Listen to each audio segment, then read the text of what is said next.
Hello दोस्तों, मैं आप लोगों के लिए इतिहास विषय का सार संग्रह का 5th पार्ट ला रहा हूँ।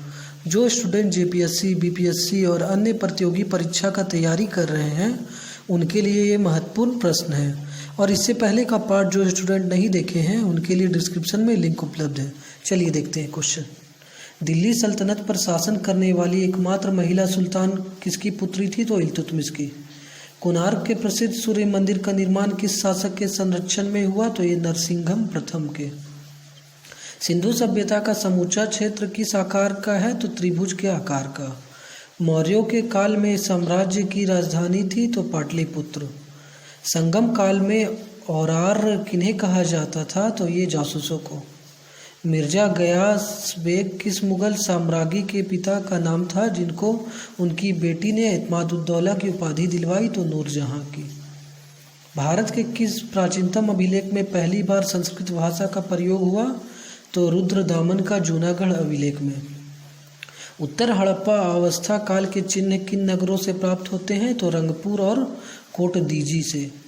किन सैंधव स्थलों से यज्ञीय वेदियां प्राप्त हुई है? तो लोथल एवं कालीबंगा से। किस स्थान पर महात्मा बुद्ध ने 5 सन्यासियों के साथ संघ की स्थापना की? तो सारनाथ में। पैगंबर मोहम्मद साहब के यहाँ कहाँ को रवाना होने के दिन से हिजरी संवत की शुरुआत हुई है? तो मक्का से मदीना को। अनंत वर्मन द्वारा निर्मित लिंगराज मंदिर कहाँ स्थित है? तो भुवनेश्वर उड़ीसा में। सैंधव स्थल चान्हू-दड़ो और कोटदीजी किस नदी के तट पर स्थित है?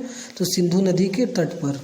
जैन धर्म का प्रमुख ग्रंथ जो संस्कृत में लिखा गया है कौन सा है? तो ये कल्पसूत्र है।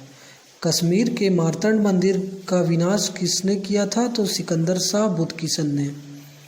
मुगल साम्राज्य में सम्राट के बाद सर्वोच्च न्यायाधिकारी कौन होता है? तो काली उल कुजात। पृथ्वीराज चौहान तथा मोहम्मद गौरी के मध्य कितने युद्ध हुए? तो 2। दिल्ली सल्तनत की एकमात्र सुल्तान रजिया इल्तुतमिश की पुत्री थी। वह किसके पश्चात दिल्ली सल्तनत की सुल्तान बनी? तो रुकनुद्दीन के बाद। बाबर के प्रथम आक्रमण के समय दिल्ली सल्तनत की गद्दी पर कौन था? तो इब्राहिम लोदी।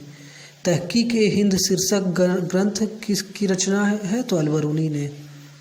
वैदिक साहित्य में अथर्ववेद को क्या कहा गया है? तो ब्रह्मा वेद।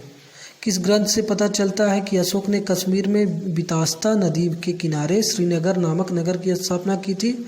तो राजतरंगिणी से। कैप्टन हॉकिंस और सर थॉमस रो ने किस मुगल शासन के संबंध में विस्तृत चर्चा की है? तो जहांगीर के संबंध में। सिंधु घाटी सभ्यता कहाँ तक विस्तृत थी?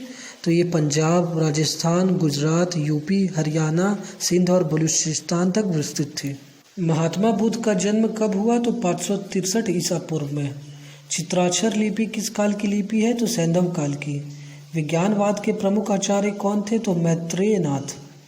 चोल, पांड्य और चेरों के संबंध में जानकारी मुख्यतः कहाँ से प्राप्त होती है? तो संगम साहित्य से। भारत का नेपोलियन किसे कहा जाता है? तो समुद्रगुप्त को। महरौली अभिलेख से किस सम्राट के विषय में जानकारी प्राप्त होती है? तो चंद्रगुप्त द्वितीय के बारे में। भारत के सर्वप्रथम राष्ट्रीय शासक के रूप में जाने जाते हैं? तो चंद्रगुप्त मौर्य। शंकराचार्य ने किस सिद्धांत का प्रतिपादन किया? तो अद्वैत वेदांत का। विक्रमांक देव चरित्र किसकी रचना है? तो विल्हन की। 1943 में देश के किस भाग में भयंकर अकाल पड़ा जिससे लगभग 30 लाख लोग मौत के मुंह में चले गए? तो ये बंगाल में हुआ था। हड़प्पा सभ्यता के किस पुरास्थल को सिंध का बाग या मृतकों का टीला कहा गया है? तो ये मोहनजोदड़ो को। मैकियावली के प्रिंस की तुलना भारत के किस ग्रंथ से की जाती है? तो कौटिल्य के अर्थशास्त्र से। पुष्टि मार्ग के दर्शन का प्रतिपादन किसने किया है? तो बल्लभाचार्य ने। सम्राट कनिष्क ने शक संवत कब प्रारंभ किया? तो 78 ईसा पूर्व में। जैन धर्म के कुल कितने तीर्थंकर हुए? तो 24। सभी धार्मिक आर्यवंशी अपनी मूल संपत्ति किस राजा से मानते हैं? तो मनु वैश्यवत से।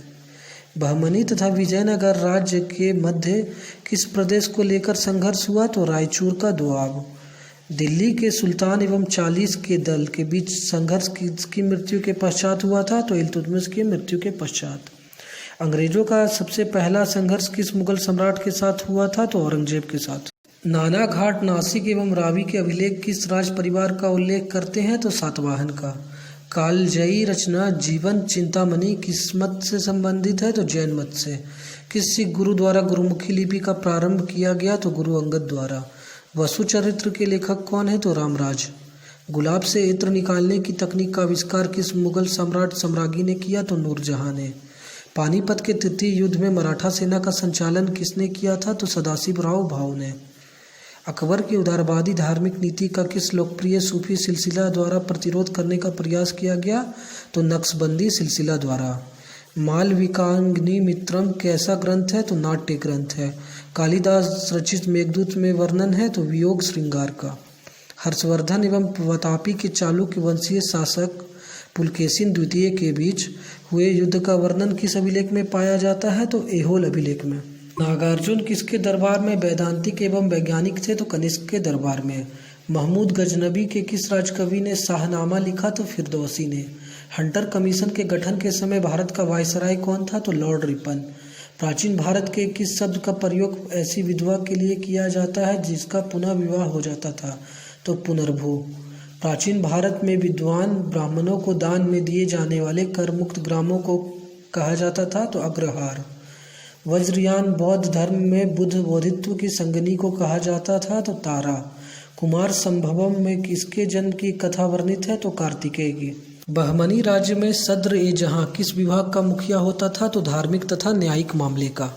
बलबन आम जनता में क्यों प्रसिद्ध था? तो लक्त और लौह नीति के कारण। वासुदेव कृष्ण देव ने श्रीमद् भगवत गीता में अपनी सभी शिक्षा देते हुए किसको संबोधित किया है? तो अर्जुन को। मराठा काल में चौथ से क्या आशय है? तो दूसरों राज्यों से लिया जाने वाला एक प्रकार का कर था। शाहजहां के नाम से शासक बनने से पहले शहजादे के रूप में शाहजहां का क्या नाम था? तो खुर्रम। हुमायूं का अर्थ है भाग्यवान, परंतु वह अत्यधिक दुर्भाग्यशाली व्यक्ति था जो जीवन भर ठोकर खाता रहा। ठोकर खाकर ही उसकी मृत्यु हो गई। यह टिप्पणी किसकी थी? तो स्टेनली लेनपुल की। फुतुहात ए आलमगीरी जो इस्लामी कानून की संहिता है कि लेखक थे? तो ईश्वरदास। कुतुबुद्दीन ऐबक की राजधानी लाहौर थी। उसने विद्वान हसन निजामी को संरक्षण दिया। उसने 2 मस्जिद बनवाई, कुब्बत उल इस्लाम मस्जिद और 2.5 दिन का झोपड़ा। भारत में इस्लामी पद्धति पर आधारित पहली मस्जिद किसे माना जाता है? तो कुब्बत उल इस्लाम मस्जिद को। मंगोलों का मुकाबला करने के लिए बलबन ने एक सैन्य विभाग को पुनर्गठित किया था। उस विभाग का नाम क्या था? तो दीवाने अर्ज। सबसे पुराना सूफी सिलसिला कौन सा था तथा इसके संस्थापक कौन थे? तो चिश्ती सिलसिला। संस्थापक इसके ख्वाजा मोइनुद्दीन चिश्ती थे। बुद्ध का मौलिक नाम क्या था? तो सिद्धार्थ। प्रसिद्ध कांस्य नर्तकी किस स्थान से प्राप्त हुई है? तो मोहनजोदड़ो से। खजुराहो के मंदिर का निर्माण किन शासक ने कराया था? तो चंदेल शासकों ने। किस मुगल शासक के समय में मुगल साम्राज्य का विस्तार सबसे अधिक हुआ था? तो औरंगजेब। हजारा राम मंदिर किस विजयनगर शासक के काल में बना था? तो कृष्णदेव राय के शासनकाल में। किसके शासनकाल में मुगल चित्रकला अपने चरमोत्कर्ष पर थी? तो जहांगीर के शासनकाल में। हिजरी संवत कब प्रारंभ हुआ? तो 622 ईस्वी में। मोहनजोदड़ो के विशाल स्नानागार के निकट विशाल कक्ष की छत कितने स्तंभों पर आश्रित है? तो 20 स्तंभों पर। मेघास्तनिज के अनुसार दूसरी भारतीय जाति थी? तो कृषक। पुनर्जन्म से संबंधित प्रथा का वर्णन किस उपनिषद में है? तो बृहदारण्यक उपनिषद में। सम्राट अशोक का एक लघु शिलालेख भ्रभु में है। भ्रभु किस राज्य में है? तो राजस्थान में है और इसमें जयपुर स्थित शिलालेख की खोज 1840 ईस्वी में कैप्टन बर्ट ने की थी। गुप्त साम्राज्य के किस शासक को हिंसवांग ने सकारादित्य कहा है? तो कुमार गुप्त द्वितीय को। बदायूं में स्थित हौज ए सम्मी का निर्माण सल्तनत काल के किस शासक ने कराया? तो इल्तुतमिश ने। मुगल काल में परगने के खजांची को क्या कहते थे? तो फौजदार। अकबर ने इबादत खाने में सभी धर्मों के लोगों के प्रवेश की अनुमति किस वर्ष दी थी? तो 1578 ईस्वी में। लॉर्ड हार्डिंग का भारत में शासनकाल क्या था? तो 1844 से 48 ईस्वी के बीच। मैं निश्चय पूर्वक कह सकता हूं कि 1765 से 84 तक ईस्ट इंडिया कंपनी की सरकार से अधिक भ्रष्ट, झूठी तथा बुरी सरकार संसार के किसी भी सभ्य देश में नहीं थी। यह किसका कथन है? तो लॉर्ड कॉर्नवालिस ने हाउस ऑफ कॉमन्स में कहा था। विधवा पुनर्विवाह अधिनियम कब पारित हुआ था? तो 1856 में लॉर्ड कैनिंग के काल में। शाहजहां के पुत्रों में सर्वाधिक उदार दृष्टिकोण रखने वाला तथा वेदों को कुरान की तरह पवित्र मानने वाला कौन था? तो दारा शिकोह। अशोक द्वारा उत्कीर्ण कराए गए किस अभिलेख को कलिंग विजय का उल्लेख मिलता है? तो 13वें अभिलेख से। सम्राट कनिष्क किस धर्म के अनुयायी थे? तो महायान के। जूनागढ़ अभिलेख किस शासक का था? तो रुद्रदामन का।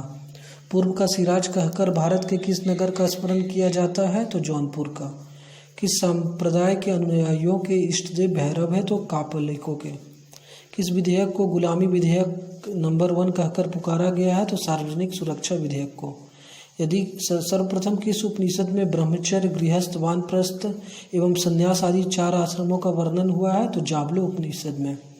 ठीक है दोस्तों, वीडियो अगर पसंद आया हो तो लाइक करें, शेयर करें, चैनल को सब्सक्राइब करें। धन्यवाद।